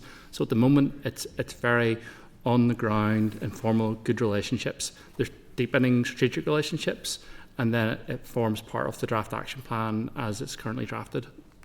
Could I just add something to that, if that's okay? One of the things that's going to make a difference is this change in the university admissions process. I mean, it used to be that our learners from here needed to have 4 A-levels in order to be able to get the sufficient points, whereas that has now changed, and the requirement is it's 3 A-levels plus either an AS level, or an extended project, and that's really important, because if you look at the pattern that we have, we get 80% of young people who do the 4 AS levels drop to 3 A levels. So this is massive. There's like, you're talking very few low hundreds who take 4 A levels. So this is a huge opportunity if that's what it's going to be. That information was shared with us. It's been shared widely with the careers teachers and career service have all of that information, of course. And I know that organisation as well, COA, make presentations at the NISCA conference so that the careers teachers are aware of it, directly, and have the opportunity to discuss it. So it's just to say on that, so in terms of one of our focuses is making sure there's much clearer information around people from the north who may wish to go and study in the south. So the NI Direct website has been updated, is now much more helpful in terms of those pathways, what's needed. I know there's some work with the career service on some bulletins to go out and just make sure that information and guidance is really there for young people. Okay, so thanks. I could just for your answers. Just briefly for any final question. No. No bother. Look, I thought that was really useful, and I think it's good to see that progress because it's something that obviously needs to happen. My last question is just related, and it's just around the apprenticeships piece. I think it was mentioned earlier as well, and placements as well. There are obviously a number of bureaucratic barriers for students who are from the north wishing to complete an apprenticeship or a placement in the south, and vice versa as well. So, obviously, quite a complex issue, but for students like in my region, people who are coming from Donegal and to Northwest Regional College, and similarly in your end from other areas, how can they complete placements either north to south or south to north, and what work's being done between yourselves and counterparts in the south on that? We're very, very short on time on this one. If we could just try and answer that last question as briefly as possible. Well, I think initially I'd be really grateful if we can share any instances of where that's causing a barrier. We recently met with the senior management team, equivalent across our skills and education group of colleagues in the south, and there was really a shared commitment to ensure that whenever we add up our respective funding policies that there weren't any gaps. I certainly don't receive a lot of direct intelligence about there being gaps, and where there are all Ireland bodies like County Technicians Ireland, we work to ensure that there's portability across. But that's certainly something that is part of the definition of an apprenticeship, that it is portable. So really keen if there's any further examples that you share them with us. Yeah, thanks. It's just for clarification, Chair. It's just really just particularly the vocational ones. So the likes of your mechanical engineering, electrical engineering, so on, joinery, plumbing, stuff like that. That people are out and about a lot, and it's that kind of qualification that people are less willing to take them on. Sometimes because of taxation barriers, sometimes because of bureaucratic ones. But I'm happy to take that offline and discuss in detail. Thanks for your responses. That's really useful today. Thank you all very much. Thank you, Padraig. Perhaps if officials reach out to Padraig directly on that specific point, and obviously the Economy Committee can pick some of that up if needs be. Look, thank members for their patience. Obviously it's a bigger committee and we're all waiting patiently. So Gary, I'm going to bring you in next. Yep. Thanks, Chair, and thanks to all of you for your presentations. Very useful. A couple of questions for me. Apologies if I've missed it. In terms of the careers portal piece, and I recognise it's an ongoing piece of work, is there a sort of time frame as to when you expect that piece of work to be completed? I don't know if I picked that up yet. Yeah, so I think it was said earlier on that we kicked this work off, I think it was maybe 2013. Yes. In terms of the actual project, it's probably early 2024. So in the first half of 24, it was pre-project phase of insight gathering and engagement, and there was a lot of work done there. A network established across all our jurisdictions, a wide range of focus groups, 11 workshops, lots of direct in detail interviews, a couple of cross-cutting stakeholder engagement events, and a widespread survey. After that, we then did a strategic outline case with a business case for discovery process formally. I mean, this is a big piece of work, so it's important we go about it in the right way. So in the last 6 to 9 months, we've largely completed that discovery process. So 11 workshops, over 190 attendees. Then another cross-sector validation event last week. And then earlier in May, we launched a pre-market engagement exercise to see, well, what can the market actually provide?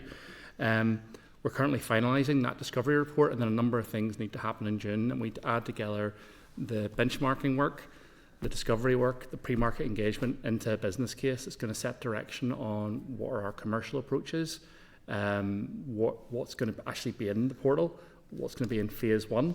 And we're planning to go out for some form of commercial exercise in the autumn. This is a big piece of work, but we want to make progress with it. So our current plan is that we would have a phase 1 deliverable between sort of September to December 2026. Now, there are a lot of uncertainties there, and that a requirement, the portal is a piece of technology, but to kind of speak to a lot of the committee's concerns, in the background, the bigger challenge is ensuring that all of the careers offers are all joined up nicely together so it can be presented. Mm-hmm. So we've got collaboration, we've got IT development, and we've got commercial procurement. So there's a lot of things to happen. So that's our current plan, and we're happy to keep you updated as that progresses. No, please do, and I'm glad I asked the question because it gave you the opportunity to say about some of the things. I hadn't said that yet, so thank you. that were been done. So look, we'll keep a watching brief. There's no point in terms of labouring that point, but it's important to get that out there. Another point, last week at the Economy Committee, we had a briefing, I don't know if you've seen it, just in terms of work placements experience. Some of the schools were in, Speakers for Schools was in as well. They did highlight a number of concerns, particularly around some of the challenges faced by businesses in terms of completing paperwork, etc. Some of them just don't have the capacity or the time to do it, but they're willing to help. One of the things that was mentioned in 2022 in the report was the idea of a central work experience database. Is that been taken alongside? Has that been taken forward first of all, or is it part of the portal piece? I just think it would be useful in terms of bringing that work together. One of the things, and Clemma have been discussing this because work-related learning is such an important part of what good provision looks like.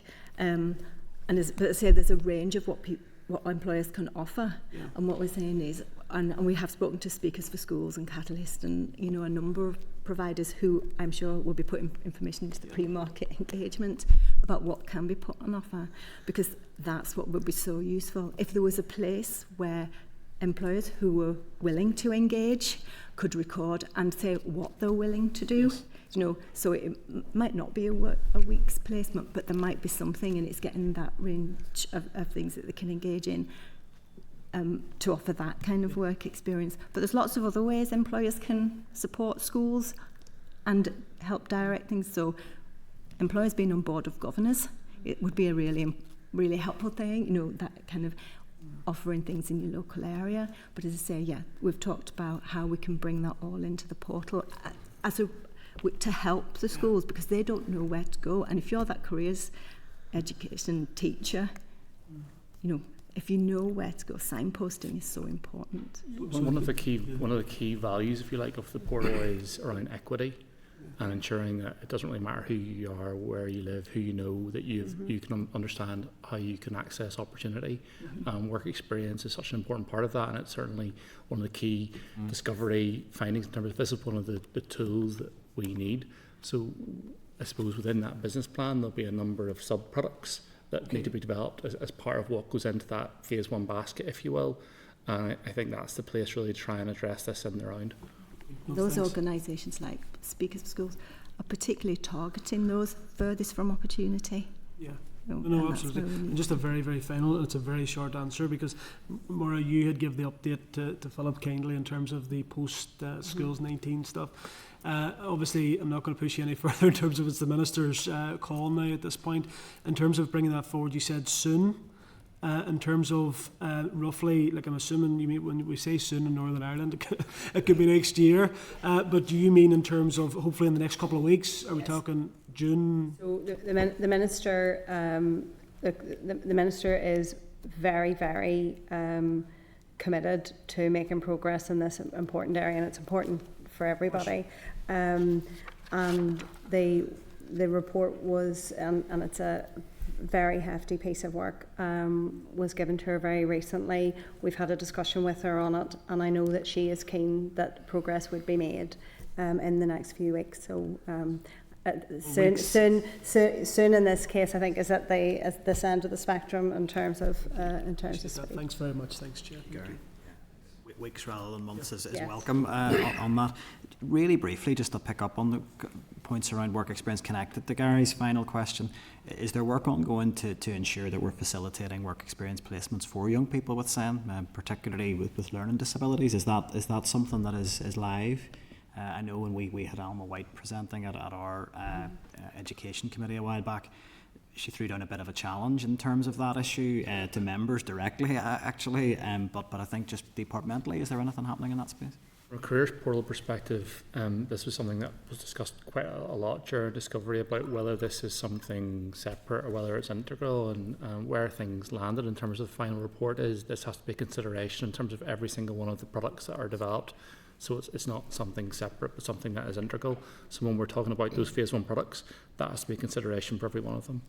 And if I just add to that, so one of the programmes that we ran last year, it's called Step Up, and within that programme, a number of our young people from special schools did work placements within, in particular, Stranmillis University College, and I think that was something that was tremendously positive and beneficial, not only for those young people, but actually for the staff within Stranmillis. It was really, really positive, and we've so much good learning from that.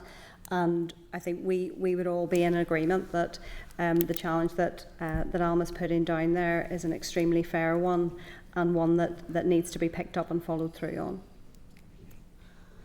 Next indication, it's Peter. Thanks very much, Chair, and thank you for your evidence this afternoon. Firstly, just a bit of a comment really on the evidence. A lot of it that I saw was a little bit historic for me. So the Northern Ireland Skills Barometer that was concluded was 2021. The performance data from DFE was 21-22. And there was a chart on technical vocational education from 2017. Are any of those, is there nothing more updated than that? Because it makes it quite difficult to draw, either see direction of travel from data that I would just imagine. I'm aware that Skills Barometer recalibrated, yes, and there's one for 23 to 33.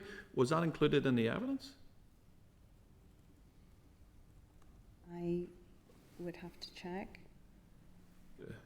Good committee member always knows the answer before he asks an official question. So I think that would have been useful to have in there. It's more of a general comment that actually in this area, because this is quite fast changing as well, that I think stuff that's maybe what I would call in this area historic from 4 years ago, it's kind of just, it's quite difficult then to see direction to travel, but that's more of a general comment just about the evidence. More if I could just start with you, just following up from my two colleagues' questions on the post-school SEN. Clearly there could be something coming in June. You indicated in the evidence that it's likely to be, there's an executive paper will follow that, and that's because it's cross-cutting, cross-departmental. Can I check just a technical point with you in terms of the Department of Economy?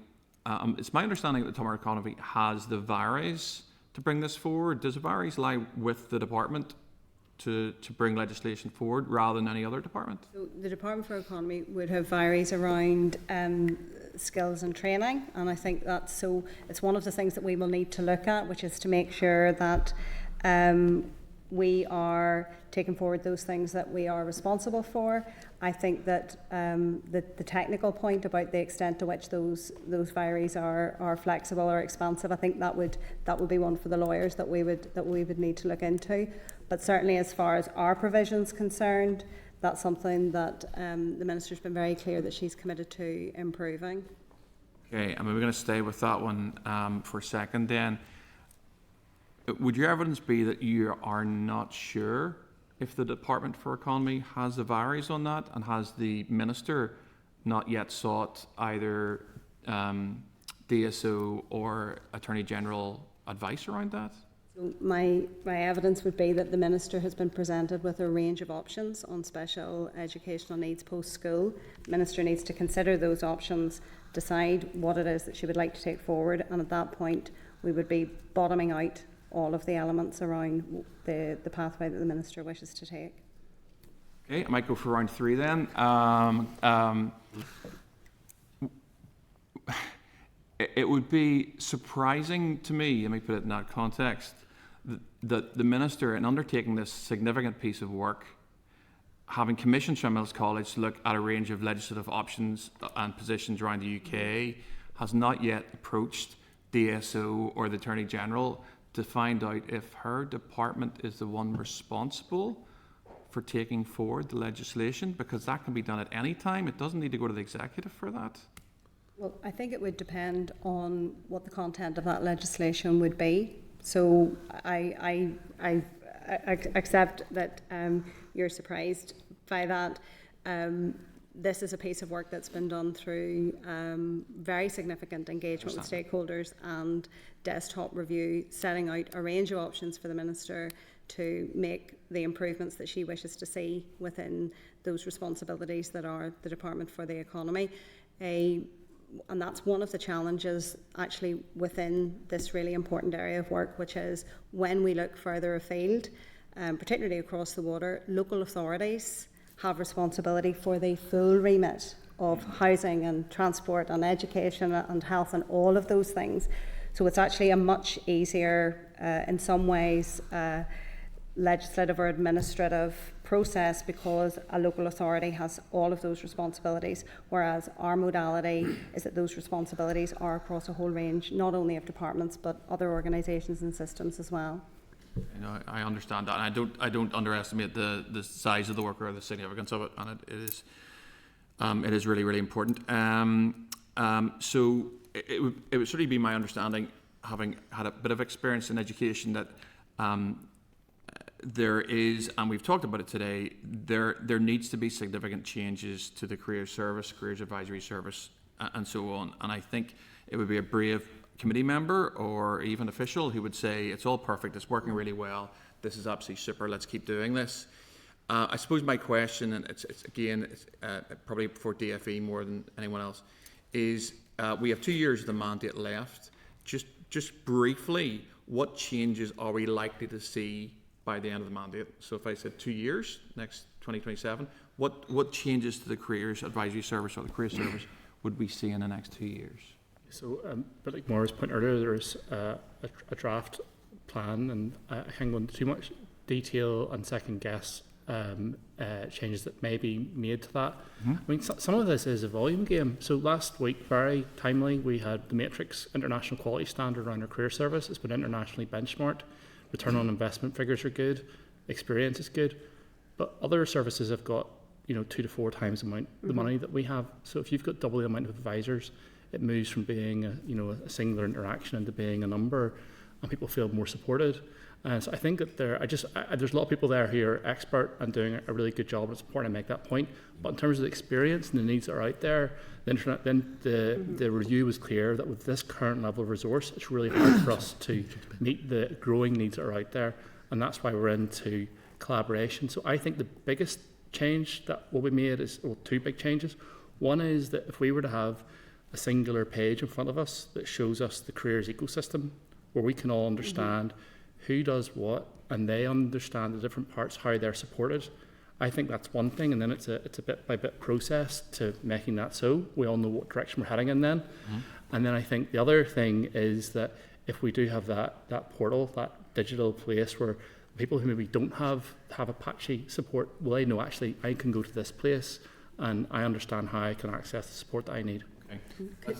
Could I just add one little thing to that? And please forgive me, but none of us are complacent about any of the things that are on our desks, and we want to do our absolute best. No, 100%. But so on the piece about the career service, I just think it's really important to say that we've independent research that has concluded that our career service punches above its weight in terms of international comparators. So I just Clem is maybe too modest to make that point, but the team, particularly the careers advisors, they've been internationally benchmarked as punching above their weight, and I just think it's important for us to make that point. No, I understand that. And just very briefly, for just short on time. I mean, certainly, you said there, Clem, it's a volume game. I accept that. More bodies on the ground means, it could be put forward. That's a job for your minister at an executive level, bidding for funding. Don't respond to that because I've only got one question left. Page 14 of the independent review cites, and this is one for my education officials, challenges working with health. And under that section, it cites sort of some of the difficulties with that in the context of early needs, early intervention. My question really is, what level of working is there between education and health at that really early year setting?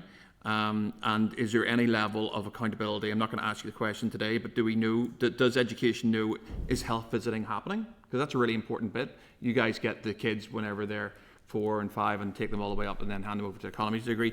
That's a crucial bit. Is there good engagement between education and health, particularly in 0 to 2? And what level is that engagement at, and how often does it happen? I could just come in, we're taking us, it's a really, really important point, but it's taken us slightly away from the agenda of today. So on the evidence, Chair? Very, very happy to hear a response. Time is short on it, so it would have to be a brief response, but I appreciate that. And perhaps I can give a more detailed response in writing. That'd be after, great. But just to answer it very quickly, there's significant engagement through the early learning and childcare work between our departments, but also in terms of, as you would know, around the special educational needs reform agenda, where we have a jointly chaired health and education oversight group. There's certainly more work to be done. We know around the importance of those early years, but there's good and significant and frequent engagement ongoing, but I can get back to you in more detail around that. Thank you, Chair. Thank you, Peter. I wanted to pick up just on a very practical point, that matrix benchmark that you referred to there on the careers advice. Was there a reason that wasn't shared with us in advance? Because that would have been really helpful to see. I think it was last week. It was last week. Okay. Is that something that can be shared with the respective committees? Yeah, I'm sure it can. It's an international accreditation. It's a very rigorous approach to award it. I think the Career Service has received it on an ongoing basis since 2013, every 3 years maybe. It'd be helpful to see any more detail on that. And really just a point rather than a question, I think from Peter's questioning there, that there will be some concern, I think, arising around the phrase, that post-school saying piece. On the one hand, I really welcome that you used the phrase post-school at the outset, because we do have the issue in mainstream school of young people at 16 who don't have a pathway open. But it does start to then bring into play that tension between the two departments. And I would just want to put on record, I think, and I hope I can speak on behalf of both committees, I don't think either committee would want to see this becoming a point of tension between the departments as who takes this forward. I think everyone's clear we need to make progress on this. I think across the parties we're clear that we do need legislation, and I wouldn't want around an argument around who has responsibility or complexity. You referred to local authorities. The executive does have responsibility for this, so as an executive we need to deliver on this, and I think very clearly Children's Services Cooperation Act, again, very, very clear. There's been no reference made to that. The departments are required to do this. You have to act in the best interests of the child. So I don't think that we would really just not want to see that become a point of conflict. And I would leave it as a comment, unless you want to very briefly respond. But I think I can speak for both of us and both departments in that we are absolutely on the same page around being completely committed. Our ministers are completely committed to improving the opportunities for all our young people, and particularly those that haven't had the same opportunities to date. And it's welcome to hear that clarification. I mean, I'm aware of contributions on the education side from the Minister in the Chamber saying this is not for me, this is economy. So I really just don't want to see us getting into that space. So I'll leave it at that. I only have one other indication, so if anybody else who hasn't indicated wants to, please, now's your opportunity. But Michelle is the last one I have, so if there's anyone else, and then we'll bring David in. Michelle, do you want to? Me now, straight away. Well, I had one in there. No, I've been listening the whole way through this. Obviously, I wasn't here for the last committee, so I'm going to try to pick up things people haven't covered as much as possible, which is going to be hard at this stage. There was something in your in the briefing around interactive career solution that had tested as a system around supporting young people with autism. I would love to get a wee update on that project if you have one. Yeah, so really it's an SBRI project, a successful one that tested innovative approaches, and I suppose it was trying to ensure, give the careers advisor a tool to engage with young people with autism around what their interests are and how those can be translated into what are the opportunities that are out there and the different pathways that are available. We started with autism. I think 1 in 20 young people have that diagnosis. We're currently doing the pre-market engagement, or recently completed it, and the plan is to start having a rolling introduction of that as a tool that's available for all careers advisors in the autumn. So I think that's a really important strand of work, and initially it's for that group of young people, but then it can be expanded into, well, what are the other barriers that people face to ensure that everybody's able to receive the advice that they need, and there aren't any barriers in the way of that. Getting kind of tailored support for people with yeah. That sounds really good. You've had a lot of bad cops today, but that was a nice positive one. That sounds good. I'm nodding very vigorously because I have a young person that had the support from the career service and the transition, and I know how.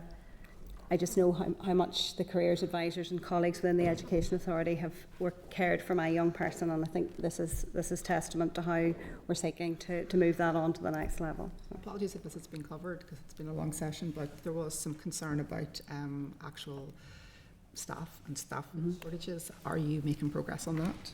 On the career service side? Yeah, I mean, that is a challenge, and it is one where we have, we're about a year into an apprenticeship style trainee pilot, where people come without the professional qualification and then they gain it whilst they're developing on the job. So that blend of on the job and off the job experience. So, and I think we're really delighted as being a group and department responsible for apprenticeships to actually have some provision. We're really happy with how that's going. We're keen to step that up. I think it's just that careful balance of resources, because all new colleagues need a lot of on-the-job support as well initially. We've also got a permanent. We've also got a standard competition out at the moment as well. Yeah. I think the main solution though has to be that apprenticeship style model as we go forward and try and step that up. Yeah, I mean, you can't deliver any of this without people, so yeah, that's really important. I'm not going to. Thankfully, I was worried about we hadn't covered the SEN, post-19 SEN stuff, but I'm going to, Peter, you're very good in coming in with a lot of the questions that I had there, but I want to be really clear. We've talked around legislation and VRAs, etc. Are we getting legislation? I think that's the question that Alma and others will want answered. Are we expecting to get an announcement around legislation? So the Minister met with Alma and Denise, obviously from Caleb's cause, either last week or the week before, and she was very clear that she is open to all of the options here, and those options include, obviously, as we talked about previously, legislation. So I wouldn't be in a position today to give you a firm commitment on that in advance of the Minister taking her decision, but she was very clear that she is open to looking at the evidence and making her decision on the basis of that. From our perspective, there's a very clear expectation that would be the solution that would be the most effective. So hopefully that will be a positive outcome on that front when the announcement comes. As we're kind of wrapping up here, I guess to go to the 14 to 19 framework and just kind of, there's been a lot of commentary about what's going to be delivered and feeling that there's a lack of clarity today on actual deliverables. So I guess the first thing for me is reading through the evidence and what we've discussed even previously in the Education Committee. There was that terrible, dreadful Gateway review, which raised a lot of concerns around governance and on lack of clarity around objectives. Can we be clear today, leaving this session, that those things have been overcome? So, first of all, I think it's important to say that Lindsay and I commissioned that Gateway. So we commissioned that Gateway because we knew that the structures that we had in place were not as effective as they needed to be. So we knew that and brought in independent experts to give us the drill down into how things needed to change. And I'm really heartened, and I think Lindsay and I have talked about this a lot. We were really heartened then that when the Gateway review team came back, we were upgraded from red, which is obviously where you do not wish to be, up to amber. So we are on that positive trajectory, and we are really confident that particularly where we have ministerial leadership and two ministers sitting together agreeing a work plan, and then no doubt we'll be back to another joint committee at a point in the future to talk about that work plan, and we look forward to having something there that is much more. I mean, this is the thing. I think the framework was very ambitious. It had 34 actions, and we've talked about some of the maybe challenges around that. So while we're very ambitious about the level of collaboration and delivery that we wish to see, we also have to be pragmatic and to manage that alongside the ministerials, the separate ministers, their own priorities within a much broader spectrum of responsibility, and those things that clearly will be delivered in joint. I mean, the only way is up from red, really. Do you know what I mean? Aye, and sure, we're in amber now, like, so we're. But just, I know my time will run out quickly here, but just in that vein, you're providing some level of assurance that you've obviously taken some steps to improve that. In terms then of what will be delivered, if we come back here in a year's time, what specifically can you say to us will be able to update you on X, Y and Z that has been delivered within the next 12 months? If I could just build on what Maura's already said, well, firstly, just to totally concur with everything she has said, and I think we're in a much better place now in terms of those structures and the relationships and I suppose that enabling infrastructure. But I think there's one other benefit to all of this, and that has been that we're now in a place where we're much clearer in terms of that wider strategic landscape, because I think another issue that was perhaps muddying the waters around 14 to 19 was the range of other big strategic pieces happening in the environment, around the independent review of education, for example, a lot of changes in the skills landscape. We now have the benefit of greater clarity around that from an education perspective, the Minister's recent publication of Transform Ed. So I think when we look at the joint priorities that will be agreed by our ministers, it will be very much in the context of that very clear prioritisation for the remainder of the mandate. From an education perspective, I think this will have to be read alongside the implementation and delivery plan for Transform Ed, for example, that does set out very clear timelines around curriculum, around the review of qualifications that are all very consistent and relevant to what's in 14 to 19. So the next time, if we're here in a year from now, I think we'll be able to give a very clear update around what has happened around curriculum, around teacher professional learning. That's a clear theme within 14 to 19, and around that qualifications landscape. So this really will have to be read alongside that implementation plan, because there are key deliverable and target dates within that. But that's very particular to those areas. That will be very much in the education lead. I think as the career side has been prioritised within 14 to 19, the four main areas that are certainly kind of draft at high level will be that clear articulation of what the system is and how the different parts will be supported, a wider sense of who will be supported, starting earlier and stronger all age and those who have more complex transitions, a look at new delivery models, and there's already test and learn pilots underway. And then finally, the digital tools. So those are the four main areas, but obviously there's a lot of specifics that need to get approved. Do we have clear measures of success around all of this? What success looks like? Have we articulated those, and are they? So at the moment, we do have we do have our existing approaches for measuring success. But if we were to define, say, a new framework of what good looks like in terms of a school environment, then we need to look at those and adapt those alongside. We're necessarily clear on that, on exactly those measurables, but I think that there is definitely appetite there for another forum like this to be convened. So hopefully we will hear in detail on that. David, you have indicated last, and I'm going to say draw a line at that stage in terms of time, unless there's something really pressing. So David. Thank you very much, Chair. And as you can imagine, in a session like this, a lot of the issues of interest in have been covered, and the Chair as well asked about the inclusivity of the portal and so on, following up on, I think it was Peter's question perhaps, which was one of those I was interested in. But I want probably to lead on that and say, in terms of work experience and opportunities for SEND pupils, and Alma had speaking to us, challenged us personally to look at ways in which we could take on work experience for SEND children and so on. What work is ongoing with, or can be done with industry, to ensure that they feel confident and supported to be able to offer opportunities to SEND young people? Any industry, I suspect, will have a certain degree of nervousness of the unknown, if they haven't had experience of that, if they may feel that they don't have the knowledge or know what roles people with different abilities can undertake. What work can be done to give industry that confidence that they can offer those opportunities? Within our Skills Council, we have an Equality, Diversity and Inclusion subgroup that looks at all of the issues around inclusion, and certainly to the point that we were making earlier about economic inclusion, I suppose is the best way to put it.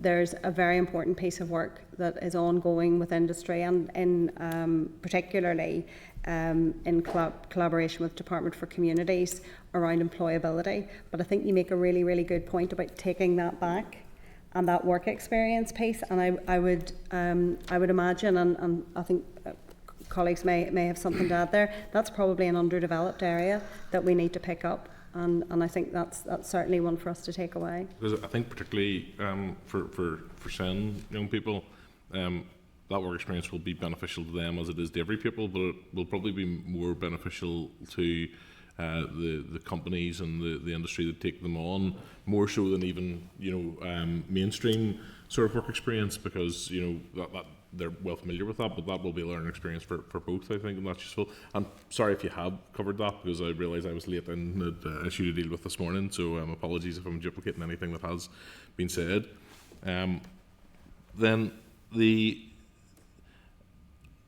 I guess the other thing I would like to touch on, it's more of a cultural sort of thing rather than into the nitty-gritty, and it's, do you feel we are seeing a change and a move from, I think I've talked in previous committee meetings around, we have a culture here sometimes of seeing university as the gold standard, and that's touched on in some of the reports and so on. Do you think we are having success in mapping out and showing our young people the range of options that are available? I'm thinking particularly in East Belfast, some of those new industries, whether that's to do with the arts and filmmaking, and whether that's to do with cybersecurity, or whether it's advanced manufacturing. Some of those courses are equally well, if not more impressively delivered at some of our colleges. Do you think there's a greater understanding of that? And if not, how do we do that? And if so, how do we continue to encourage that? In my time, I've noticed a major shift just in the forums that I'm in about those people who think that apprenticeships are good for their family and friends and whatnot. And then we see that also in terms of the numbers. I think earlier I mentioned just the growth, especially in HLAs. I think it's like around 13-14% year on year. And then on the APS NI programme, it's the level down below. There's been significant growth over the last number of years, and that's in some of those new industries as well. So I think in terms of stakeholder engagement, what I'm talking about with schools tomorrow is how do our kids access apprenticeship opportunities. That's not an invite I would have had a number of years ago. And that's with an East Belfast ALC, I think, is it Strathern? I think, yeah. So I'm certainly noticing that, and I'm seeing it in the figure work. I think it goes back to Maura's point on what Karen was saying earlier. A lot of this comes with starting early. I think that the work that you've done shows that the aspirations and awareness of pathways are there at 7 endure for the next 10 years. So when people start to see the current crop of learners and people who have come through those pathways when they're 7, that'll really stick with them, and that'll help change that culture even more. Certainly, we would see that practically coming through in terms of our schools' engagement, a shift. But the challenge we get back from schools is still how we're measuring the effectiveness at a system level. That the measure that we currently have is GCSE A star to C, and that is something that will be considered in the context of all of the other reforms going on. So how do we assess the effectiveness of our education system, and is it about a broader suite of measures? So I think that's a key issue in terms of setting that tone. I think that's right. I was going to say, actually, from a system level, in terms of how we measure schools educationally, but also then how that filters through to how our families and parents see schools. Particularly, I'm thinking of grammar schools as well, where almost how many children they send to Oxbridge, how many children they send to universities, is seen to be almost a measure of how good that school is for people who are perhaps academically gifted, and necessarily that need not be the option or pathway that they choose to take. And I think encouraging that also helps break down across society that idea that one is better than the other. Actually, it's what's most suitable to you and where you want to go is the right option for you. From the information we get so we collect information from the schools when young people are leaving, to school leavers data, and if you look at the destinations of where young people are going, there's been a little change where we're seeing like slightly lower proportions going to higher education and further education, and the increases are coming in employment and training. And Karen, you spoke earlier about the access of young people, and thinking particularly in my area of the young working class Protestant boys in particular, we know as a target audience, and how important, to be parochial for a finished question, that Castlereagh College is to them, and we obviously have seen the issue of that. So I'm glad that we've moved in a positive direction with that, and hope that continues. But that's maybe in parochial, Chair, and I'll hand you back. I'll permit it just this once, David. That's great. Thank you. Well, look, I don't have any other indications, so I mean that brings the formal evidence session to an end. I want to thank members, obviously, for their patience. Obviously, a lot to get through, and some members had to wait longer than others. Thank officials for engaging with the process, and I think it seems to me very likely that we will want to reconvene one of these concurrent meetings probably before long, and possibly sooner than a year, which was the time gap last time. But we do thank you for your evidence this morning. Sorry, I'm in the wrong committee. So thank you.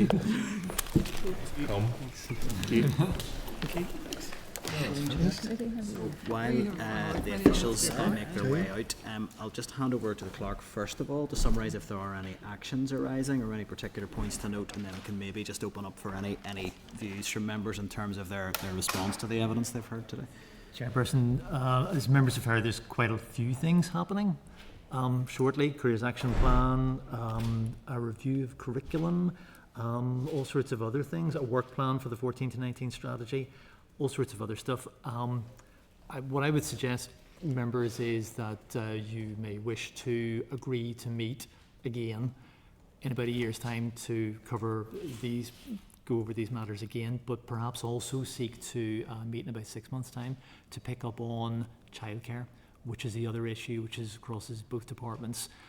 So with a view to, again, just to be clear, we were very clear with officials from February that members wanted to talk about 14 to 19 strategy, careers action plan, SEER regulation, etc. And they then, on Monday, sent us through paperwork saying, not much to tell you. They could have told us that, and we could have rescheduled. I would have been glad to reschedule after those things have been done. But they didn't, so that's what you got. So suggestion would be then, come again, to reschedule this joint concurrent, deal with childcare, say in about 6 months' time, and then back on this subject of 14 to 19 careers and the careers portal, which is some way off, but by this time next year, they should be pretty close to getting the launch. If that is no, that's certainly very, very happy with that as a proposal. I mean, we do have a decision-making quorum here. I think I mean, if our members agreed that that is an appropriate course of action, we agreed. Yep. Okay. That's fine. I'm happy just to open up briefly if members have any particular points they want to raise around the evidence they've heard. I mean, I would just note. I mean, I sense there was some frustration from officials with the line of questioning, but the briefing was certainly incredibly high level, and I think we're still struggling to just come away with some of those measurable outcomes that we can look to over the next while. So I imagine that both committees will continue to pursue that. But are there any other members who want to come in, Tom? Content with where we've landed today? Okay, that's fine. So that moves us on then to item 6. Is there any other business? No. And item 7 is date, time and place of next meeting and yet to be determined. So we will pick that up probably after the summer. Thank members for your time and your engagement today. Thank you. Committee's adjourned. Meeting is adjourned. Thank you. Senate Chamber. Sound